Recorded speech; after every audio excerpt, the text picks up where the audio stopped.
এখনো দেশের ভিতরেই রয়েছে শরীফ ওসমান হাদির উপরে হামলাকারী সেই কুখ্যাত সন্ত্রাসী। ডিএমপি থেকে এক সংবাদ বিজ্ঞপ্তির মাধ্যমে জানানো হয়েছে যে তারা ওই মাসুদ খান অর্থাৎ ফয়সালের পাসপোর্ট জব্দ করেছে। মহান বিজয় দিবস উপলক্ষে মাননীয় প্রধান উপদেষ্টা প্রফেসর ডক্টর মোহাম্মদ ইউনূস জাতির উদ্দেশ্যে যে ভাষণ দিয়েছে, এই ভাষণ বিএনপিকে মারাত্মকভাবে হতাশ করেছে এবং জামাত শিবিরকে উজ্জীবিত করেছে। ওসমান হাদিদের অনুসারীদের, ভারতের আধিপত্যবাদের বিরুদ্ধ শক্তিদের উজ্জীবিত করেছে আর ভারতপন্থীদের দুর্বল করেছে। বিএনপি এখন ভারতপন্থী। দর্শক, একটা খবর দেখে খুবই অবাক হয়ে গেলাম, যেখানে বিএনপির শত শত প্রার্থী, সেখানে একজন প্রার্থী প্রাথমিক মনোনয়ন পেয়েছেন, তিনি নির্বাচন করবেন না বলে ঘোষণা দিয়েছেন। এটা খুবই অ্যালার্মিং। তার মানে বোঝা যাচ্ছে যে বিএনপির প্রার্থী সিলেকশনে বেশ কিছু হয়তো ভুল আছে। ওসমান হাদির আপডেট জানানোর জন্যই আপনাদের সামনে এসে হাজির হলাম। Very favourable condition. সিঙ্গাপুর থেকে খবর এলো ওসমান হাদির অবস্থা এখনো ফেভারের মধ্যে রয়েছে, অর্থাৎ খুব সম্ভবত তিনি আমাদের মাঝ থেকে বিদায় নিচ্ছেন না। ওসমান হাদির আপডেট চলে এসেছে এবং সেই আপডেটটা সিঙ্গাপুরের আপডেট। তিনি সুস্থতার দিকে, অর্থাৎ তার অবস্থা এখনো ভালোর দিকে। ওসমান হাদি বলেছিলেন না যে মৃত্যুর ফয়সালা হয় আসমানে, জমিনে নয়। তাই কোনো অপশক্তিই আসলে মহান আল্লাহ তাআলার শক্তির কাছে কিছুই না। আল্লাহ তাআলা ওসমান হাদির মাধ্যমে পুরো পৃথিবীবাসীকে দেখিয়ে দিচ্ছেন, দেশবাসীকে দেখিয়ে দিচ্ছেন। এছাড়া 17 কোটি মানুষের দোয়া এটা কোনো অবস্থাতেই আসলে বৃথা যেতে পারে না। হাদিকে খুন করার এই ভয়ঙ্কর অপারেশনে যারা যুক্ত ছিল তাদেরকে গ্রেপ্তার করে বিচারের আওতায় না আনতে পারলে প্রফেসর ইউনূস সরকার 12 ফেব্রুয়ারি জাতীয় নির্বাচন সম্পন্ন করতে পারবে না। লিখে রাখতে। ইনকিলাব মঞ্চের মুখপাত্র ওসমান হাদির উপর হামলার জন্য ব্যবহৃত অস্ত্রের গুলিসহ ম্যাগাজিন উদ্ধার করেছে র্যাব। এদিকে ওসমান হাদি হত্যা চেষ্টা মামলার আসামি ফয়সাল করিমের ঘনিষ্ঠ সহযোগী কবিরকে নারায়ণগঞ্জ থেকে গ্রেফতার করেছে র্যাব। বিবৃতিতে র্যাব জানায়, সোমবার ভোরে তাকে ফতুল্লার পাগলা এলাকা থেকে গ্রেফতার করা হয়। র্যাবের তথ্যমতে গ্রেফতার হওয়া কবির হত্যা চেষ্টার মূল অভিযুক্ত ফয়সাল করিমের অন্যতম সহযোগী। বিভিন্ন গণমাধ্যমে প্রচারিত সিসিটিভি ফুটেজে গত 4 ডিসেম্বর তাকে একাধিকবার ইনকিলাব কালচারাল সেন্টারে প্রবেশ করতে দেখা গেছে। তাকে ডিবি পুলিশের কাছে হস্তান্তর করা হয়েছে। এদিকে কুমিল্লা থেকে শীর্ষ সন্ত্রাসী সুব্রত বাইনের মেয়ে সিনথিয়াকে কুমিল্লার কেন্দ্রীয় কারাগারের সামনে থেকে আটক করেছে র্যাব। পরে তাকে ঢাকায় আনা হয়, এরপর গোয়েন্দা পুলিশের কাছে হস্তান্তর করা হয়েছে।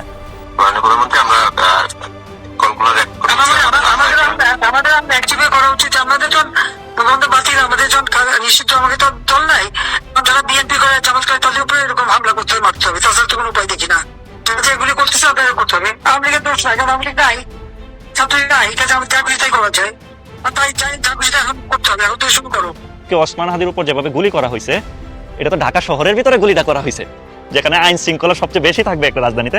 কিন্তু আমি যদি চায়নার এই জঙ্গলের ভিতরেও যদি একটা অপরাধ করি বা আমাকে যদি কেউ মেরে ফেলে, তাহলে এই তাদের টেকনোলজির মাধ্যমে 10 থেকে 20 মিনিটের ভিতরে এই লোকটাকে অ্যারেস্ট করে ফেলতে পারবে। টেকনোলজি কত উন্নত দেখেন তারা, কারণ তাদের ভিতরে চাঁদাবাজি নাই।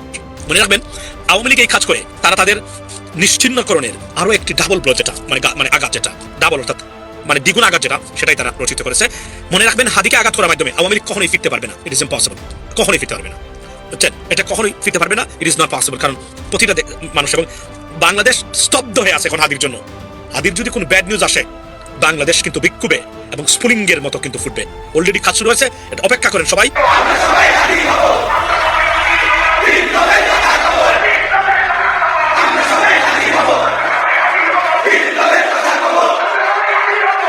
আসসালামু আলাইকুম দর্শক, নতুন একটি খবরে আপনাদের সবাইকে স্বাগতম। আশা করছি আপনারা ভিডিওর শুরুটা দেখেই বুঝতে পেরেছেন আজকের নিউজটা ঠিক কতটা গুরুত্বপূর্ণ হতে চলেছে এবং ঠিক কোন দিকটাকে ইঙ্গিত করছে। তাই বলবো দর্শক, যারা ভিডিওটি দেখতে শুরু করেছেন তারা অবশ্যই নিউজটি না টেনে সম্পূর্ণ মনোযোগ সহকারে দেখবেন, তাহলে এই বিষয় সম্পর্কে আসল তথ্যগুলো জানতে বা বুঝতে পারবেন। তো প্রিয় দর্শক, আমি আর কথা বাড়াবো না। ভিডিওর শুরুতে আপনাদের যেই ভিডিওগুলোর অংশবিশেষ দেখিয়ে শুরু করেছিলাম, সেই ভিডিওগুলোর বিস্তারিত আলোচনা দেখব।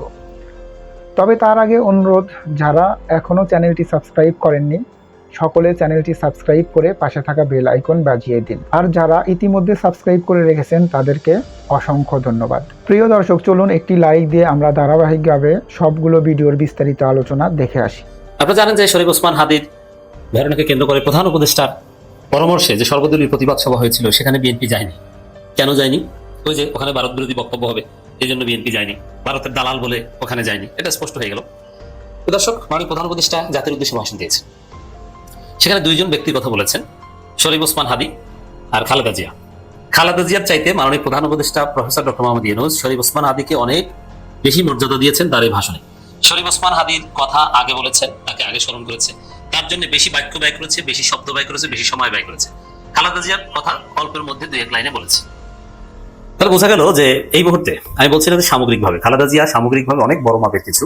খালেদা জিয়ার যে অভিজ্ঞতা, খালেদা জিয়ার যে অ্যাচিভমেন্ট, যে কন্ট্রিবিউশন, এটার সাথে কখনো শরীফ ওসমান হাদির তুলনা হয় না। আমি এটা করছি না, কিন্তু আমি বলছি যে এই মুহূর্তে রাইট নাও বিএনপির চাইতে, খালেদা জিয়ার চাইতে সরকারের কাছে, জাতির কাছে, বাংলাদেশের কাছে, পৃথিবীর কাছে Sharif Osman Hadi is more important than Khaleda Zia and BNP. এটা প্রধান উপদেষ্টার ভাষণে স্পষ্ট হয়েছে, যেহেতু ওসমান হাদির কথা আগে বলেছেন, খালেদা জিয়ার কথা পরে বলেছেন। ওসমান হাদির কথা বেশি সময় ধরে বলেছেন আর খালেদা জিয়ার সম্পর্কে দুই এক লাইন বলেছেন। শুধু এটা না, মানে প্রধান উপদেষ্টার ভাষণে, দীর্ঘ ভাষণে কাদেরকে ভোট দেওয়া উচিত, উচিত না, বা কোন অন্যায়ের বিরুদ্ধে ব্যবস্থা নিবে, এইসব নানান বিষয়ে কথা বলেছে। তাতে বিএনপি ক্যাটাগরির মধ্যে পড়ে যায়। এর মানে বিএনপি ইউনূসের নজরে পড়ে গেছে। অবৈধ অস্ত্রধারী বিএনপির লোকজন গ্রেপ্তার হবে, সন্ত্রাসী বিএনপির লোকজন গ্রেপ্তার হবে, চাঁদাবাজ বিএনপির লোকজন গ্রেপ্তার হবে। এবং দেখেন, শুধু ইউনূসের এই ভাষণ না, এই ঘটনাটা এখানেও ঘটেছে, এই ভাষণেও। যেমন দুদকের যে বক্তব্য, নির্বাচন কমিশনের যে প্রচারণা, সেখানে ওই চাঁদাবাজ দুর্নীতিবাজকে ভোট দিবেন না, এটা তো বিএনপির বিরুদ্ধে চলে যায়। মজা না? বিএনপি এভাবে প্রত্যেক স্টেপে স্টেপে বেকায়দায় করছে। তা ইউনূসের ভাষণ বিশ্লেষণ করলে এরকম মনে হয় যেটা ইউনূসের বিরুদ্ধে চলে গেছে। আসলে প্রধান উপদেষ্টা ইউনূসের বিরুদ্ধে বলে নেই, বিএনপি আকাম করতে করতে পুরো পরিস্থিতি বিএনপির বিরুদ্ধে চলে গেছে। এটা স্পষ্ট হলো এই ভাষণের মধ্য দিয়ে। দর্শক, প্রধান উপদেষ্টার ভাষণ অসাধারণ। বিশেষ করে বিএনপি, এটা তো আছেই, এটা একটা সমস্যা, কিন্তু বিএনপির চাইতে বড় সমস্যা আওয়ামী লীগ। তা আওয়ামী লীগের ক্ষেত্রে জিরো টলারেন্স, পতিত ফেসিবাদের ক্ষেত্রে, স্বৈরাচারের বিরুদ্ধে প্রফেসর ইউনূস সরকার জিরো টলারেন্স, কোনো ছাড় দেওয়া হবে না। তাদের মূলোৎপাটন করবে, তাদেরকে ধ্বংস করবে। এই দৃঢ় মনোবল প্রধান উপদেষ্টার বক্তব্যে স্পষ্ট প্রতিভাবাদ হয়েছে। মহান বিজয় দিবস 2025 উপলক্ষে জাতীয় উদ্দেশ্যে মাননীয় প্রধান উপদেষ্টার ভাষণ। এখানে সবাইকে সালাম ও শ্রদ্ধা জানিয়েছেন এবং 1971 সালের আমাদের মহান বিজয়, মহান মুক্তিযুদ্ধকে স্মরণ করেছেন। কিন্তু এই মুক্তিযুদ্ধ নিয়ে হাসিনার মতো লুতুপুতু মার্কা কথা, ঘন্টার পর ঘন্টা অমুক তমুক এইসব কথা বলেনি। জাস্ট প্রধান উপদেষ্টার বক্তব্যের মধ্যে চেতনা ব্যবসার কোনো উপাদান নাই। 1971 সালে মুক্তিযুদ্ধের মাধ্যমে আমরা একটা স্বাধীন ভূখণ্ড পেয়েছি, হয়তো পুরোপুরি পলিটিক্যাল স্বাধীনতা পাইনি, কিন্তু ভূখণ্ড পেয়েছি। অতএব এটা একটা সেটেলড ইস্যু, স্বাধীনতার বিপক্ষে কেউ নাই এবং সবাই স্বাধীনতাকে মেনে নেয়। এবং প্রফেসর ইউনূস সরকারের পুরো কর্মকাণ্ড এই 71কে কেন্দ্র করে বিভাজনের পক্ষে নয়, ইউনিটির পক্ষে। গভীর শ্রদ্ধার সাথে মহান মুক্তিযোদ্ধা স্মরণ করেছেন এবং জুলাই মুক্তিযুদ্ধের ধারাবাহিকতায় জামাত যে চেতনা বিশ্বাসী, যে 71-এর ধারাবাহিকতায় জুলাই গণঅভ্যুত্থানের মধ্য দিয়ে আমরা আবারও একটি বৈষম্যহীন দুর্নীতি মুক্ত স্বাধীন রাষ্ট্র ব্যবস্থা প্রতিষ্ঠার সুযোগ পেয়েছে। প্রধান উপদেষ্টা আগে কিন্তু এই জুলাইকে বিপ্লব বলতেন, প্রথম কয়েক মাস বিপ্লব বলেছেন। এক পর্যায়ে বিএনপির চাপে, বিএনপিপন্থী উপদেষ্টাদের চাপে, নানান রিয়ালিটির কারণে, এমনকি সেনাপ্রধানের চাপও ছিল, বিপ্লব না বলে অভ্যুত্থান বলা শুরু করেছেন। কিন্তু আসলে এটা একটা বিপ্লব, অভ্যুত্থান নয়। কিন্তু আমাদের বিপ্লবটা পূর্ণতা পায়নি, এটা একটা শর্টকামিংস। অন্তর্বর্তীকালীন সরকার একটি উন্নত ও সুশাসিত বাংলাদেশ শক্তিশালী ভিত গড়ে তুলতে যে বিস্তৃত সংস্কার কর্মসূচি গ্রহণ করেছে, দেশের আপামর জনগণের সম্মিলিত অংশগ্রহণের মধ্য দিয়ে আজ আমরা তার সকল পরিসমাপ্তির পথে এগিয়ে যাচ্ছি। মানে নির্বাচনের মাধ্যমে এই সরকারের মিশন কনক্লুড হবে। এরপরেই এই একদম ভেরি সিম্পল ব্রিফ ইন্ট্রোডাকশন দেওয়ার পরেই, সংক্ষিপ্ত ইন্ট্রোডাকশন দেওয়ার পরেই শরীফ ওসমান হাদি। এর মানে এই মুহূর্তে ইউনূস সরকারের কাছে সবচেয়ে গুরুত্বপূর্ণ শরীফ ওসমান হাদি। আপনাদের সামনে আজ উপস্থিত হয়েছে অত্যন্ত ব্যথিত হৃদয়, এই আনন্দের দিনে গভীর বেদনার সঙ্গে জানাচ্ছি জুলাই গণঅভ্যুত্থানের সম্মুখ যোদ্ধা ইনকিলাব মঞ্চের মুখপাত্র শরীফ ওসমান হাদির উপর সম্প্রতি যে হামলা ঘটনা ঘটেছে, তা শুধু ব্যক্তির উপর আঘাত নয়, এটি বাংলাদেশের অস্তিত্বের উপর আঘাত, আমাদের গণতান্ত্রিক পথচলার উপর আঘাত। এখন শরীফ ওসমান হাদিকে এত গুরুত্ব দেওয়া, বাংলাদেশের অস্তিত্বের সাথে তুলনা করা, বিএনপি রাগে ক্ষোভে খুশি। এটা বিএনপির জন্য হতাশাজনক। যে বিএনপি শরীফ ওসমান হাদির পক্ষ নিয়ে সর্বদলীয় প্রতিবাদ সভায়ও যায় না, সেই শরীফ ওসমান হাদিকে বাংলাদেশের অস্তিত্বের সাথে তুলনা করেছেন। এটা বিএনপির জন্য একটা কঠিন ধাক্কা। মানে পুরো পরিস্থিতি বিএনপির প্রতিকূলে। বিএনপি যদি মনে করে যে যাই হোক আমরা ভোটে জিতে যাব, পাগলের স্বর্গে বাস করছে। শরীফ ওসমান হাদি বর্তমান সংকটাপন্ন অবস্থা চিকিৎসাধীন, তার চিকিৎসা নিরাপত্তা নিশ্চিত করতে সরকার প্রয়োজনীয় সব ব্যবস্থা গ্রহণ করেছে। ইতিমধ্যে উন্নত চিকিৎসার জন্য তাকে সিঙ্গাপুরে পাঠানো হয়েছে। আপনারা মহান আল্লাহ তাআলার কাছে অন্তরস্থল থেকে তার জন্য দোয়া করুন। সরকার এই ঘটনাকে অত্যন্ত গুরুত্বের সাথে দেখেছে। ঘটনার সঙ্গে জড়িতদের প্রাথমিকভাবে চিহ্নিত করা গেছে। আমি দেশবাসীকে আশ্বস্ত করতে যারা এই ষড়যন্ত্র জড়িত, তারা যেখানে থাকুক না কেন, তাদের কাউকে ছাড় দেওয়া হবে না। স্পষ্ট কথা। মানে আরো কত ভয় বলছে দেখেন। আমি পরিষ্কারভাবে বলতে চাই, পরাজিত শক্তি ফেসিস্ট টেররিস্টদের অবচেষ্টা সম্পূর্ণভাবে ব্যর্থ করে দেওয়া হবে। ভয় দেখিয়ে, সন্ত্রাস ঘটিয়ে বা রক্ত জড়িয়ে এদেশে গণতান্ত্রিক অগ্রযাত্রা কেউ থামাতে পারবে না। এত দীর্ঘ সময় কথা এই বিএনপির শত্রু, চেতনাবাজদের শত্রু, ভারতের দালালদের শত্রু ওসমান হাদিকে নিয়ে বলবে প্রধান উপদেষ্টা বিএনপির জন্য আবার করুণা। বিএনপির কষ্ট হয় এই ভাষণ শুনলে, আমি জানি। এবং তরুণদের কথা বলুন যে আমাদের তরুণদের রক্ষা করুন, তাহলে আমরা সবাই আমাদের প্রিয় মাতৃভূমিতে রক্ষা পাবে। বিএনপির ইশারা ইঙ্গিতও বিএনপির কথা নাই। বিএনপি যেটা দেখতে পারে না, তারুণ্য দেখতে পারে না, ঘুরে ফিরে ভাষণে একটা বড় অংশ জুড়ে সেই তারুণ্যের গুণগান, জয়গান ওসমান হাদিদের কথা ছিল। যে সবাইকে জোর গলা বলতাম আমরা তরুণদের রক্ষা করবো, নানান কিছু এই হাসনাত কিংবা এই ওসমান হাদিদের সাদিক কায়েমদের ইঙ্গিত করে বলেছেন, নাম নেননি, ওসমান হাদির নাম নিয়েছেন শুধু। কিন্তু বিএনপিতে তো কোনো তরুণ নাই, কোনো আইকনিক তরুণ আছে বিএনপিতে? একদম দেখান তো ছাত্র দলের যোগদানে এবার আজকে ওই স্লোগান দেয়, চান্দা নেয়, রবিউল ইসলাম নয়ন না রবিউল আলম নয়ন। এরপর খালেদা জিয়ার কথা একটু বলেছে যে অন্তর্বর্তী সরকার বেগম খালেদা জিয়ার অসুস্থতার বিষয়টিও সর্বোচ্চ গুরুত্বের সাথে দেখে আসে। খালেদা জিয়া বাংলাদেশ ইতিহাসে একটি গুরুত্বপূর্ণ অবিচ্ছেদ্য অংশ। পরিবার যা চেয়েছে তার চিকিৎসার জন্য আমরা সেটা দিয়েছি, শেষ। এবং এরপরে যে কথাগুলো বলেছে, আওয়ামী লীগের বিচার, আওয়ামী লীগকে ছাড় দেওয়া হবে না, হাসিনা আসাদুজ্জামানকে ফেরত আনার চেষ্টা এবং গণভোটের ভোট দেওয়ার আহ্বান ইত্যাদি ইত্যাদি, ভালো লোককে ভোট দেওয়া বা একটা সুন্দর সমাজ গঠন করা, এগুলো পুরোটাই বিএনপির বিরুদ্ধে যায়। এর মানে পরিস্থিতি এখন বিএনপির বিরুদ্ধে। এখনো দেশের ভিতরেই রয়েছে শরীফ ওসমান হাদির উপরে হামলাকারী সেই কুখ্যাত সন্ত্রাসী। ডিএমপি থেকে এক সংবাদ বিজ্ঞপ্তির মাধ্যমে জানানো হয়েছে যে তারা ওই মাসুদ খান অর্থাৎ ফয়সালের পাসপোর্ট জব্দ করেছে এবং যেদিন ওসমান হাদির ইনকিলাব সেন্টারে তারা গিয়েছিল তিনজন, ওই যে আপনারা দেখেছেন ভিডিওটা, লিফটের পাশে যে ছেলেটা বারবার লিফট টিপে টিপে দাঁড় করিয়ে রাখছিল আর ফয়সাল হাদির সাথে কথা বলছিল ভিতরে, তাকে গ্রেপ্তার করেছে এবং সীমান্ত এলাকা থেকে দুজনকে অস্ত্রসহ গ্রেপ্তার করেছে। এই সব মিলে তারা একটা সাংবাদিক সম্মেলন করেছে। যখন সাংবাদিকরা তাদেরকে প্রশ্ন করলো যে হামলাকারী পালিয়ে গেছে নাকি দেশে আছে, বারবার যেহেতু ওই দিন এবং তার পরের দিন বিভিন্ন সোর্স থেকে বিভিন্ন সামাজিক যোগাযোগ মাধ্যমে প্রচার করা হচ্ছিল যে অমুক জায়গা দিয়ে যাচ্ছে, অমুক স্টেশনে তাকে দেখা গেছে। এমনকি জুলকারনাইন শাহের সে বারবার ঘন ঘন পোস্ট দিচ্ছিল এবং তিনি বারবার জানাচ্ছিলেন যে অমুক জায়গায় চলে গেছে, তমুক জায়গায় চলে গেছে।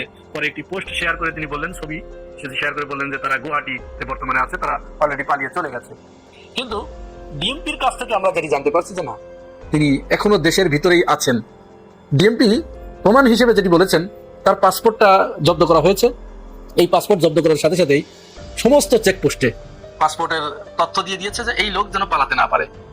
তো ওই পাসপোর্টের সূত্র অনুসারে সে এখন পর্যন্ত তার ডিপার্চারের কোনো তথ্য কোনো চেকপোস্টে নাই। তার মানে তিনি যান নাই। এখন থাকলো একটি অপশন, যেটা হচ্ছে চোরাই পথে, যে অসাধু এবং প্রতারকরা টাকার বিনিময়ে সীমান্ত পার করে দেয়, এই জায়গাগুলোর কথা। এই জায়গার দুইজনকে গ্রেপ্তার করেছে, গ্রেপ্তার করে তাদেরকে জিজ্ঞাসাবাদ করছে। জিজ্ঞাসাবাদ করার কালে তারা এমন কোনো তথ্য দেন নাই যে ফয়সালকে তারা সীমান্তের ওপারে পার করে দিয়েছে। আবার হতেও পারে এরকম একটা আশঙ্কার কথা ডিএমপি কিন্তু প্রকাশ করেছে, হয়তো হতে পারে, কিন্তু তাদেরকে গ্রেপ্তার করার পরে তারা এরকম কোনো তথ্য দেন নাই যে তারা পালিয়ে গেছে। সুতরাং তারা যে দেশের ভিতরেই আছে এটি সম্ভাবনা আছে, আবার মানে শতভাগ কিন্তু তারা নিশ্চিত করে বলেন নাই যে তারা দেশের ভিতরেই আছে। বাট তাদের সম্ভাবনা, তাদের সন্দেহ, যে সোর্সগুলো তারা ব্যবহার করছে, সেই সোর্সের আলোকে গোয়েন্দা সংস্থারা যে সমস্ত সোর্সগুলো ব্যবহার করেছে, সেই সোর্সের আলোকে তারা এটি বলছে যে সে এখনো দেশের ভিতরেই আছে। এবং সর্বশেষ এই খুনি একটা তার বান্ধবীর সাথে ফোন কল ফাঁস হয়েছে, সেখানে তিনি বলছেন, তার বান্ধবী তাকে প্রশ্ন করছেন যে তুমি হাদির উপরে কেন গুলি চালালে। সে তখন বলছে যে আমি যদি গুলি না চালাতাম তাহলে অন্য কেউ তার উপরে গুলি চালাতো।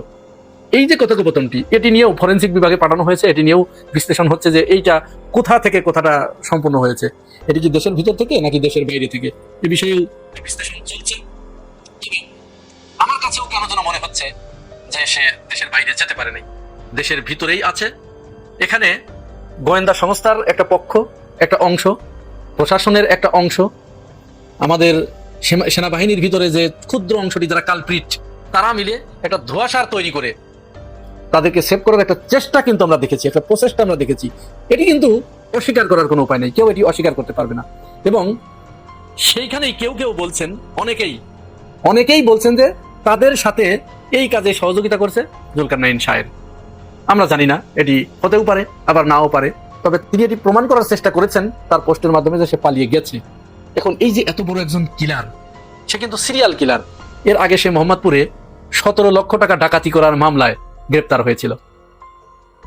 গ্রেপ্তার হবার কয়েকদিন পরেই তাকে বিএনপির দুইজন আইনজীবী এবং বিএনপির মানে উচ্চ পর্যায়ের, শুধু এই যদুমধু না, কেন্দ্রীয় পর্যায়ের এই যে কায়সার কামাল এই যে এবং তার আরেকজন সহযোগী, দুইজন মিলে এই মাসুদকে জামিন করায়। 6 মাসের জামিন আদালত মঞ্জুর করে।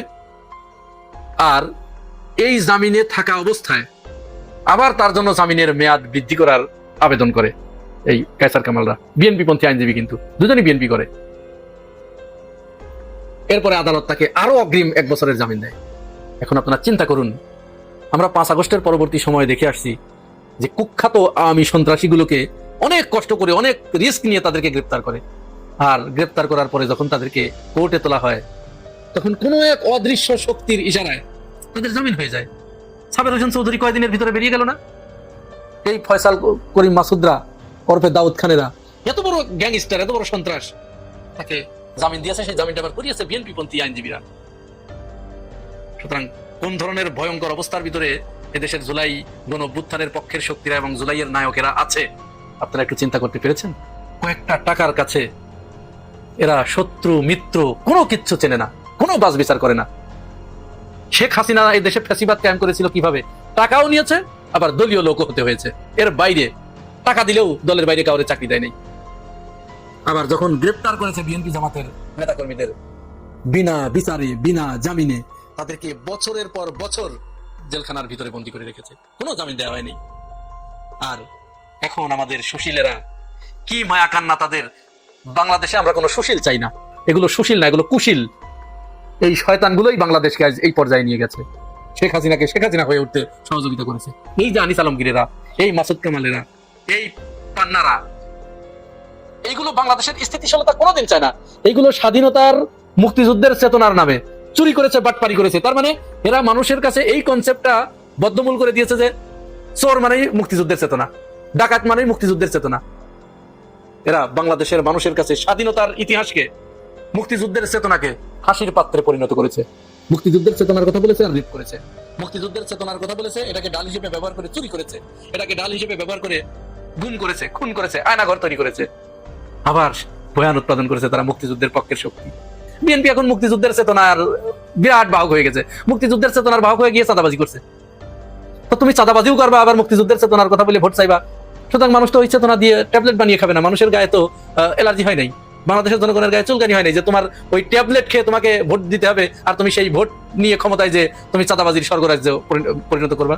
আজও ছাত্র দল এই বিজয় দিবসের দিনে বিভিন্ন জায়গায় তারা মানুষকে, ছাত্রদেরকে মারধর করেছে। বিভিন্ন প্রতিষ্ঠানে, চট্টগ্রাম বিশ্ববিদ্যালয়ে শিবিরের প্রোগ্রামের উপরে হামলা করেছে, জগন্নাথ বিশ্ববিদ্যালয়ে, জাহাঙ্গীরনগর বিশ্ববিদ্যালয়ে তারা স্বাধীনতা বিরোধীদের পোর্ট্রেট এঁকেছে, ওই যে ছবি এঁকেছে, সেখানে সালাউদ্দিন কাদের চৌধুরীকে এনেছে। তার মানে সালাউদ্দিন কাদের চৌধুরীকে হয় এরা চেনে না, না হয় সালাউদ্দিন কাদের চৌধুরী যে রাজাকার নয় এই ইতিহাস তাদের কাছে নাই, না হয় সেখানে আওয়ামী লীগের গুন্ডা পান্ডাগুলোকে ঢুকিয়ে তাদের দিয়ে কাজকর্ম করাচ্ছে। আর এই দাউদ খানদের মতো সন্ত্রাসীদেরকে দলের ভিতরে ঢুকিয়ে আওয়ামী লীগের ভোটগুলো পাওয়ার জন্য তারা হেন কোনো কাজ নাই, যা করছে না। মানে তাদের একটাই চিন্তা এখন যে যেহেতু আওয়ামী লীগের ভোট 40% আর বিএনপির ভোট 30%, তাহলে 40 আর 30 70, আর কি লাগে, ক্ষমতায় তো চলেই আসছি। এই ভোটগুলো পাওয়ার জন্য তারা উঠে পড়ে লেগেছে। কিন্তু এদের সেন্সে এতটুকু ঢুকছে না যে আওয়ামী লীগের 40% এখন আর 3%ও নাই, এই জিনিসটা তাদের মাথার ভিতরে ঢুকছে না। আওয়ামী লীগের ভোট তাদের পাইতে হবে, পাওয়ার জন্য যা যা করার সেটা করার জন্য বিএনপি উঠে পড়ে লেগেছে। লাগু বাংলাদেশের মানুষও দেখছে, তারাও। দর্শক, একটা খবর দেখে খুবই অবাক হয়ে গেলাম। যেখানে বিএনপির শত শত প্রার্থী, সেখানে একজন প্রার্থী প্রাথমিক মনোনয়ন পেয়েছেন, তিনি নির্বাচন করবেন না বলে ঘোষণা দিয়েছেন। এটা খুবই অ্যালার্মিং। তার মানে বোঝা যাচ্ছে যে বিএনপির প্রার্থী সিলেকশনে বেশ কিছু হয়তো ভুল আছে, অনেকটা ভুল আছে। আমি বারবার বলছি যে এটা কিন্তু সংশোধন করা দরকার। যে এই প্রাথমিক প্রার্থী তালিকা ঘোষণা করা হয়েছে, সেখানে সত্যিকার অর্থে যারা ত্যাগী, যারা ডেডিকেটেড, যারা কোনো ঝড়ে তারা মানে নড়বে না, এইরকম নেতা কর্মী অসংখ্য বিএনপি, তাদেরকে মনোনয়ন দেওয়া উচিত ছিল। এই যে দেখেন, একটা মান সম্মানের ব্যাপার, ইজ্জতের ব্যাপার, যে নারায়ণগঞ্জ 5 আসনে একজন প্রার্থী, তিনি হচ্ছেন মাসুদুজ্জামান মাসুদ, মডেল গ্রুপের ব্যবস্থাপনা পরিচালক। বুঝলাম সে ব্যবসায়ী, বড় ব্যবসায়ী। তিনি সংবাদ সম্মেলন করে এই ঘোষণা দিচ্ছে। সংবাদ সম্মেলনটা নাও করতে পারতো, দলকে বলতে পারতো যে এই জায়গায় প্রার্থীর তালিকাটা চেঞ্জ করতে, তাহলে দলের মান সম্মান বাঁচত। এই ঘটনার মধ্য দিয়ে কি প্রমাণ হলো? প্রমাণ হলো বিএনপির হয়ে নির্বাচন করতে যেন এখন অনেকে ইতস্তত বোধ করছে বা অপ্রস্তুত, বা তারা মানসিকভাবে প্রস্তুত না।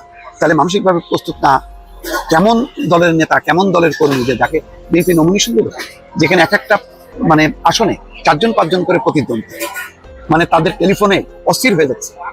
সেখানে মনোনয়ন পেয়েও সে বলতেছে নির্বাচন করবে না, কারণ নিরাপত্তাজনিত কারণে, তার পরিবারের আপত্তির কারণে তিনি আর নির্বাচন করবেন না বলে আনুষ্ঠানিকভাবে প্রেস কনফারেন্স করে তিনি ঘোষণা দিচ্ছেন, যে বলছেন যে আমার ব্যক্তিগত এবং পারিবারিক নিরাপত্তাজনিত কারণে আমি নিজ থেকে নির্বাচন থেকে সরে দাঁড়ানোর সিদ্ধান্ত নিয়েছি। আমার এবং আমার পরিবারের নিরাপত্তাজনিত কিছু বিষয় আছে, নেগেটিভ পরিবেশও এর কারণ। মূলত আমার ফ্যামিলি হচ্ছে ম্যাটার। পরিবারকে যিনি এত উপরে রাখে, তার পক্ষে কি মানে দল করা সম্ভব? সম্ভব না। যদি সম্ভব না হয়, যে দলের উপর স্থান দিতে চায় না, তাহলে সেই রকম লোককে দেওয়া হলো। আমি খুব অবাক হলাম বিএনপির এই যে সিলেকশনের ব্যাপারে। আরো বেশ কিছু জায়গায় দেখছি যে মানে যোগ্য প্রার্থী, তরুণ প্রার্থী, ডেডিকেটেড, এই বিষয়গুলো মানে পর্যালোচনা না করে তাদেরকে বঞ্চিত করা হয়েছে। এমন সব প্রার্থীকে দেওয়া হয়েছে যারা বয়সের ভারে নিচু, অথবা তারা অ্যাক্টিভ না, শুধু হয়তো তার টাকা পয়সা আছে, এইসব বিবেচনায় মনোনয়ন দেওয়া হয়েছে। এগুলি রিভাইভ করা দরকার। এটা তো খুবই একটা বিএনপির জন্য একটা অসম্মানজনক হয়ে গেল, একটা ধাক্কা। তিনি বলতেছেন আবার যে দলের ভারপ্রাপ্ত চেয়ারম্যান নিজ থেকে আমাকে মূল্যায়ন করে মনোনয়ন দিয়েছিলেন, কিন্তু আমার দুর্ভাগ্য যে আমি সেটা ধরে রাখতে পারলাম না। আমার অনেকটা তীরে এসে তরি ডুবানোর মতো অবস্থা। তিনি নিজের তরি ডুবলেন না, তার নিজেরটা, দলকেও কিন্তু ডুবাই দিলেন। এই জন্য আমি দলের ভারপ্রাপ্ত চেয়ারম্যানের কাছে ক্ষমা প্রার্থী। এই মুহূর্তে ক্ষমা চাওয়া ছাড়া আমার কিছু বলার নেই। তবে এমপি না হয়ে অন্য যে কোনো উপায় সমাজ এবং মানুষের জন্য অনেক কিছু করা যায়। ভাই, আপনি কিছুই করতে পারবেন না, আপনি 12টা বাজাই দিচ্ছেন দলের। এটা সে দলকে বাঁচাইতে পারতো, নির্বাচন করবে না বলে দলের চেয়ারম্যানকে জানাতে পারতো, মহাসচিবকে জানাতে পারতো, তখন তারা প্রার্থীটা চেঞ্জ করে দিত। কিন্তু এইভাবে ঘোষণা দিয়ে সরে যাওয়া, এইটা খুবই মানে অসম্মান এবং অপমানজনক। তাহলে বিএনপির উচিত আবার পুরো প্রার্থী তালিকা নিয়ে পুনরায় মূল্যায়ন করা, পুনরায় বসা, এবং আলটিমেটলি দলের নিবেদিত প্রাণ লোক ছাড়া অন্য কাউকে, ওই বসন্তের কোকিল, এই টাইপের লোকগুলোকে যদি দেওয়া হয় নমিনেশন, আমি জানি না কি অভ্যন্তরে কি ঘটছে, তাহলে দলের জন্য বিপদ। সামনের যে ঝড় আসবে, বিপদ আসবে, এগুলি কেউ টিকবে না। অতএব সাধু সাবধান। কারণে বাইরে যাবে না, মিছিল ফিছিল থেকে সরে থাকবে। তাদের দেহে গলে সিগন্যাল, তারা কিছু একটা খবর পেয়েছে। এরা যদি খবর না পায় কে পাবে ভাই? আমেরিকার মধ্যে একটা খবর ঢুকে গেছে যে বাংলাদেশে এই ধরনের সন্ত্রাসী হামলা হয়তো আরো হবে। মানে আমেরিকাও বুঝতেছে বাংলাদেশে ডালবে কুছ কালা হয়। এর জন্য আমেরিকার এই থ্রেডিংটা কিন্তু আমাদের জন্য ভালো না। আমেরিকা যদি ভয় পায়, তার যত নাগরিক আছে তাদের প্রোটেকশনের জন্য তারা যদি আলামত দেখতে পায়, সে আলামত তো তা আমরাও পড়ি। বাংলাদেশের মানুষ এখন এটা ভাববে আমেরিকান সিটিজেনরা তো ভয় পাচ্ছে কেন, তাদের তো কেউ ধরে বোমা মেরে দেবে না, তবুও তারা সাবধানে থাকতে পেরেছে এই জন্য যে দেশের সার্বিক পরিস্থিতি ভালো না। এবং ভালো না বিধায়ী আজকে এই সাদেক কাইমরা সবাই মিলে স্বরাষ্ট্র মন্ত্রণালয় ঘেরাও করেছিল। এবং এখানে একটা ভয়াবহ ঘটনা ঘটে গেছে, বা মানে অভিনব ঘটনা ঘটে গেছে। সেটা হলো সাদেক কাইমরা ওইখানে অনেকগুলো প্রোটেকশন ভাইয়া আপনার স্বরাষ্ট্র মন্ত্রণালয়ে গেছে, যে তাদের দাবি দেওয়া পেশ করছে। তাদেরকে কেউ আটকাতে পারে না, পুলিশ বলেন, গার্ডস বলেন, তারা ঠিকই ঢুকে গেছে। যে কি দাবি কি 48 ঘন্টার মধ্যে যদি এই খুনিকে ধরা না হয়, দেশের শান্তি শৃঙ্খলা ফিরিয়ে না আনা হয়, তাহলে 3টি মন্ত্রণালয়ের 3 জন মন্ত্রীকে তথা 3 জন উপদেষ্টাকে পদত্যাগ করতে হবে, নইলে বিরাট আন্দোলনে যাবে। সেই মন্ত্রণালয়গুলো কোন কোন জানেন? আইন মন্ত্রণালয়, আসিফ নজরুল সাহেব, উনি তো আর ছিলেন না। তৌহিদ সাহেব মানে ফরেন মিনিস্ট্রি, যে ফরেন মিনিস্ট্রির উপদেষ্টা, এবং স্বরাষ্ট্রমন্ত্রী বা স্বরাষ্ট্র উপদেষ্টা জাহাঙ্গীর আলম চৌধুরী সাহেব। এবং ইন্টারেস্টিং হলো জাহাঙ্গীর আলম চৌধুরী সাহেব তার পাশেই দাঁড়ানো ছিল। এই ধরনের ঘটনা আমরা কখনো দেখি নাই, যে যার পদত্যাগ চাচ্ছে তাকে পাশে দাঁড়িয়ে কথা বলছে সাদিক কাইম। মানে এই বিষয়টা দেখার পর অনেকে অনেকভাবে মানে এটাকে অ্যানালাইসিস করতেছে। যেমন ধরেন জাহাঙ্গীর সাহেব যে দাঁড়ায় আছে পাশে, অনেকেই বলতেছেন ভাই ওনার চেহারা দিয়ে মায়া লাগতেছে, ওনার বেশ বিষণ্ণ মনে হচ্ছে, ওনাকে একজন পরাজিত সৈনিক মনে হচ্ছে। ও আমিও দেখেছি, এইটা নিয়ে অনেক আলোচনা সমালোচনা হচ্ছে। এবং অনেকেই বলছেন জাহাঙ্গীর সাহেবকে মোটামুটি সাদিক কাইমরা রিকোয়েস্ট করে ওকে বাধ্য করে তাকে পাশে রাখা হয়েছে। এই পাশে রাখাটা একটা অবমানীয় ঘটনা, এবং এই ধরনের ঘটনা আগে কখনোই বাংলাদেশে কেন পৃথিবীর কোথাও ঘটছে কিনা আমার সন্দেহ আছে। যে যাকে আপনি বরখাস্ত করতে চান, যাকে আপনি তার সিট থেকে সরিয়ে দিতে চান, তার সামনে বসে বা তার সামনে দাঁড়িয়ে আপনি তার কথা বলছেন। এইটা হওয়ার পর মানুষের মধ্যে একটা মিশ্র প্রতিক্রিয়া। কেউ কেউ ভাবছেন ব্যাপারটা ঠিকই আছে, আবার কেউ কেউ ভাবছেন না, জাহাঙ্গীর সাহেবের দোষটা কিনে ভাই, উনি তো ওগুলো চেষ্টা করছেন, উনি তো সেই ধরনের হেল্প পাচ্ছেন না ফ্রম দ্য গ্রাউন্ড লেভেল। কারণ উনি হয়তো অর্ডার দিলেন স্বরাষ্ট্রমন্ত্রী হিসাবে, আইজিবি অর্ডার দিল, তৎকালীন কমিশনারকে, বিভিন্ন ডিস্ট্রিক্টের কমিশনারকে, তারা ভাই ক্যারি করলো না। জাহাঙ্গীর আলম সাহেব কি করবে? এই ধরনের কথা অনেকেই বলছেন। তবে এইটা ঠিক, আমি একটা জিনিস বুঝতে পারি ভাই, যে জাহাঙ্গীর আলম সাহেব বলেন, তৌহিদ সাহেব বলেন, আর আসিফ নজরুল সাহেব বলেন, ইউনূস স্যার তার এই টেনরের মধ্যে, এই সময়ের মধ্যে যদি ফেব্রুয়ারিতে ইলেকশন হয়, এই সময়ের মধ্যে কাউকে উনি স্যাক করবেন না, এদিকে তার পরাজয় হবে, এটা আমি অ্যাডভান্স বলে দিলাম। এদের কাউকে উনি স্যাক করবেন না। 48 ঘন্টার পরে কি অবস্থা হবে সেটা এখন ভাববার বিষয়। বেসিক্যালি আমাদের দেশের বর্তমান রাজনৈতিক পরিস্থিতি, পারিপার্শ্বিক পরিস্থিতি, সামাজিক পরিস্থিতি এবং আইন শৃঙ্খলার যে পরিস্থিতি সেটা ভালো নয় বন্ধুরা। বাংলাদেশে আপনি যার সাথে কথা বলবেন সবার মধ্যে একটা টেনশন কাজ করছে। কাল সকালবেলা কি একটা নতুন সংবাদ শুনবো, কাল সকালবেলা আবার কি হবে, কি হচ্ছে দেশে, মানে সব কিছুর মধ্যে একটা সন্দেহ, সব কিছুর মধ্যে মনে হয় ডাল মে কুছ কালা হ্যায়। তার মধ্যে যেটা হয়েছে যে আমাদের সরকারে বা আমাদের দেশে যে কিছু সংস্থা আছে, এখানে যে উচ্চ মহলে যারা পদাসীন আছেন তারা যে কোত্থেকে আসছে ভাই কিছুই বুঝি না। যেমন ধরেন আমাদের সিইসি প্রধান নির্বাচন কমিশনার কি বললেন, হাদির যে ঘটনাটা সেটা একটা বিচ্ছিন্ন ঘটনা। অবশ্য পরে উনি আজকে মানে বাংলাদেশের গতকালকে উনি একটা বয়ান দিয়েছিলেন, উনি এটা মিন করেননি, কিন্তু উনি তো বলে ফেলেছেন। কিন্তু দেখেন আজকে তার দ্বারাই কিন্তু সমগ্র বাংলাদেশের আইন শৃঙ্খলা কন্ট্রোল হওয়ার কথা, যেটা নিয়ম আমরা জানি। তফসিল ঘোষণার পর প্রধান যে নির্বাচন কমিশনার তার আন্ডারে থাকবে সমস্ত মন্ত্রণালয়, তারা শুধু অর্ডার ক্যারি করবে। সেই জায়গায় উনি যখন বললেন দেশের আইন শৃঙ্খলার অবস্থা ভালো এত বড় একটা হত্যা চেষ্টার পর, তখন কি মনে হয় না যে আমরা কেমন মানুষকে বসিয়েছি, যিনি দেশে একটা এত বড় ঘটনার পর বলছে এই ধরনের খুন খারাপি দিয়ে একটা হবেই, অমুক সময় হয়েছিল তমুক সময় হয়েছিল। উনি সে কিবরিয়া সাহেবের, আওয়ামী লীগের সময় কিবরিয়া সাহেবের কথা তুলছেন। বেসিক্যালি আমরা তো এই সমাজটা চাচ্ছিলাম না। বাংলাদেশের মানুষ তো এই আন্দোলনের পর একটা সুন্দর সমাজ চাচ্ছিল। এইখানে ব্যর্থতা কি শুধুমাত্র স্বরাষ্ট্র মন্ত্রণালয়ের বা এখানে ব্যর্থতা কি নির্বাচন কমিশনারের? না, এখানে ব্যর্থতা একটা গোষ্ঠীর। এখানে এখন একমাত্র যেটা আমি আরে কয়েকটা কন্টেন্টেই বলছি, এখন একমাত্র মূল শক্তি হলো আর্মি। ওয়াকার সাহেব কোন দিকে যাচ্ছেন, উনি যদি চান, আমি মনে করি ওয়াকার সাহেব যদি চান যে বাংলাদেশে 24 ঘন্টার মধ্যে একটা স্থিতিশীল পরিবেশ গঠন করে দিবে, উনিই পারবেন। অন্যরা যে যত কথাই বলি কেউই পারবো না, একমাত্র পারবে ওয়াকারুজ্জামান সাহেব তার সেনাবাহিনীকে দিয়ে। কিন্তু উনি কেন করছেন না এটা নিয়ে অনেকের শব্দে অনেকে বলছে উনি করছেন না কারণ ডাল মে কুছ কালা হ্যায়। আজকে বাংলাদেশের বিজয় দিবস, আপনারা জানেন যে এই বিজয় দিবস সবাই উদযাপন করতেছেন। এখানে সবচেয়ে বাই দ্য ওয়ে আমি বলে রাখি যে আমি জিমে আসি, করে গিয়ে সময় পাবো না, আর বেশি আপনার কথা বলতে গেলে তো একটা শব্দ লাগে, সেটা করতে চায় না, যেটা সবাই ঘুমাচ্ছে অন্যান্য রুমে। তো আজকে এই বিজয় দিবসে আপনারা জানেন যে সবচেয়ে বড় বিতর্কের সৃষ্টি করেছেন ভারতীয় প্রধানমন্ত্রী নরেন্দ্র মোদী। আজকে উনি বাংলাদেশের বিজয় দিবসকে ভারতের বিজয় দিবস বলে উনি একটা টুইট করেছেন, পোস্ট দিয়েছেন, এবং সেই বিজয় দিবসে উনি বলেছেন ভারত পাকিস্তানের যুদ্ধে ভারতের মানে জয় এবং পাকিস্তানের পরাজয়, বাংলাদেশের নাম গন্ধটা পর্যন্ত এখানে উল্লেখ নাই। লেডিস এন্ড জেন্টলম্যান, মানে কোনো শব্দই নাই যে বাংলাদেশ নামক যে একটা রাষ্ট্র এখানে সত্যিকার অর্থেই এই যুদ্ধে বা মানে পাকিস্তানের সাথে যুদ্ধ ভারত বাংলাদেশ পাকিস্তানের ভিতরে হয়েছে। Not a single word I mean he mentioned in his post আপনার related to Bangladesh. So এটা নিয়ে বিতর্ক করেছে বাংলাদেশের মানুষ যারা আছেন, আপনারা তারা এখানে গেছেন, গিয়ে কমেন্ট করেছেন এবং বিভিন্ন ধরনের বক্তব্য দিচ্ছেন সেখানে। এবং পোস্টে একটা বিষয় খেয়াল করেন আপনি, আমি আশ্চর্য হয়ে গেছি, মানে আপনি ইউল বি শকড।